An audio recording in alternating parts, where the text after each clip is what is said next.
Ladies and gentlemen, welcome back to Trasher Football, and today I want to go over the asterisks in college football. And you may be asking, Trasher, what do you mean by asterisks? Well, an asterisk would entail that the specific accomplishment that a team or player has done would be tainted. Now, without further ado, let's get into our first big asterisk, that being the 1941 Alabama Crimson Tide. The debate over the NCAA's designation of the 1941 Alabama football team as co-national champions alongside the 1941 Minnesota Golden Gophers has sparked considerable controversy. While both teams had successful seasons, the basis for Alabama's claim rests on the suggestive criteria that do not align with the traditional metrics used to determine national champions in college football. While Minnesota boasted an undefeated record with a more rigorous schedule than Alabama, which included a victory over top-ranked opponents in the number 3 ranked Michigan Wolverines and the number 9th ranked Northwestern Wildcats.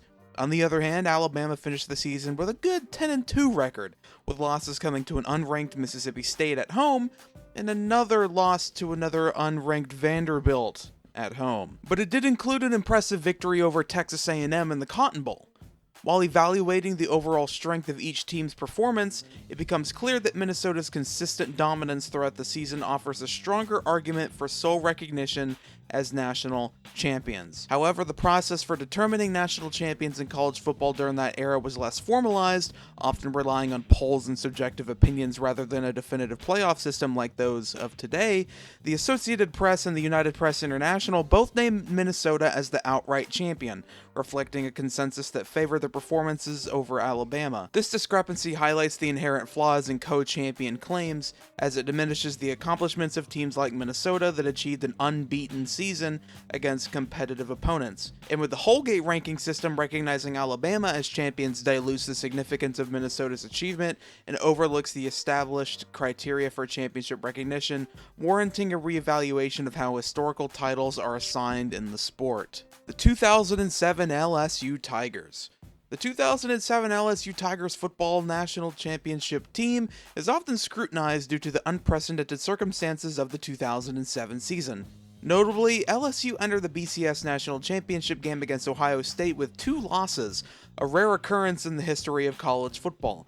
While their victories over ranked opponents and a strong SEC schedule contributed to the selection for the title game, critics argue that the overall lack of elite teams that season diluted the competitive landscape, with several top teams experiencing unexpected losses, including the likes of Ohio State, who made the national championship game, USC, Kansas, Missouri, and Oklahoma. The path to the championship appeared less challenging than in previous years when truly dominant teams would have been expected to rise to the top. The 2-loss distinction also raises concerns about the integrity of the national championship process in the BCS days of college football. Historically, teams that emerged as champions were often either undefeated or one-loss record teams that showcased their elite status. The fact that the LSU Tigers could secure the title despite their 2 losses, one to Kentucky and the other to Arkansas, was insane.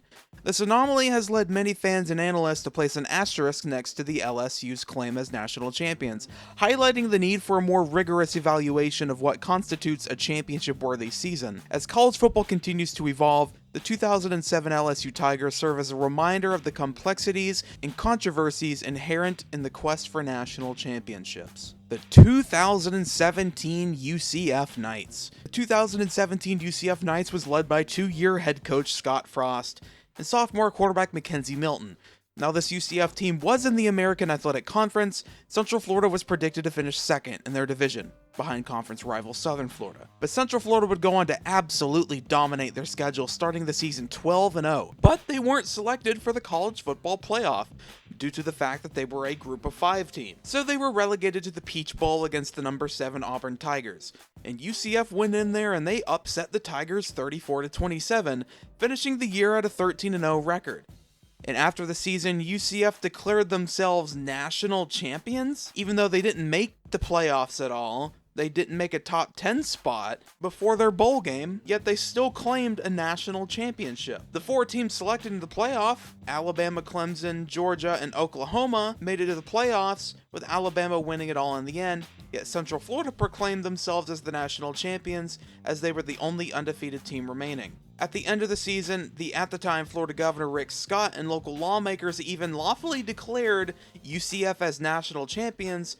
I don't know how they did that, Then on top of it, the NCAA's computer-generated ranking system then used millions of stats and declared UCF national champions. And as of today, the Knights still recognize themselves as one of the two 2017 national champions that year, despite not even making the playoffs. Moving from one team who claimed to be national champions to the one team who actually won it is the college football juggernaut, the Alabama Crimson Tide in 2020.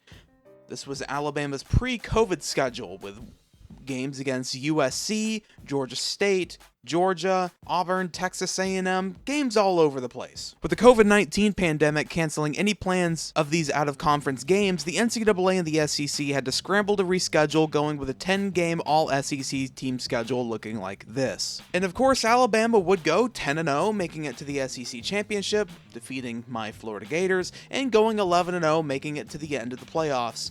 13-0 and national champions. Now, I think this one's obvious as to why this natty has an asterisk next to it. I've seen Alabama fans even say that. But here's a few, just in my mind, reasons. The rescheduling, players opting out for the whole season, players testing positive for COVID, the little or to no crowds hyping up their teams as their 12th man, and so many other reasons. But Alabama will live on to be the 2020-21 national champions. But it forever will have just a little asterisk next to it because it was not a normal college football season. The 2023 Michigan Wolverines. The 2023 Michigan Wolverines National Championship season was celebrated by fans for being the first 15-0 season in school history. It is overshadowed by the serious accusations surrounding former Michigan assistant coach Connor Stalions, a staff member who was implicated in a sign-stealing scheme. These allegations have raised questions about the integrity of that team's success, suggesting that the Wolverines may have gained an unfair advantage over their opponents that season. In the world of college football, the competition is fierce and the margins are slim. The implications of such sign knowledge can turn a game into your favor. Critics argue that any victories achieved under these circumstances diminish the legitimacy of your championship, casting a shadow over what would have been a crowning achievement. Thus, the asterisk. As the investigations into the subject are still ongoing, the potential for disciplinary actions by the NCAA gets closer and closer, further complementing the narrative of Michigan's successful 2023 season. Even if the Wolverines face consequences or not, the asterisk next to the 2023 title will serve as a constant reminder that regardless of on-field performance, the cheating allegations will always taint their legacy, further prompting discussions about accountability and the need for stricter enforcement of regulations within college athletics. And last but not least, every national champion from the year 1869 to 1877. Wow, what a early list of years, you may say. Well, the national championship claims of Princeton, Rutgers, Yale, and Columbia in the late 1800s raised significant questions regarding their legitimacy, largely due to the limited competition and fragmented nature of college football in that era. At the time, the sport of college football was still in its infancy, with a relatively small number of teams participating and a lack of standardized rules and regulations. The competitive landscape was so sparse that teams often only played a handful of games against regional opponents, leading to skewed records that did not reflect a true national contest. For instance, in 1872, the Yale Bulldogs claimed a national championship while playing a schedule that was a one-game season with a 3-0 win over Columbia, thus undermining the merit of their national championship claims. However, the absence of a formalized championship structure during the late 1800s further complicates the validity of these claims.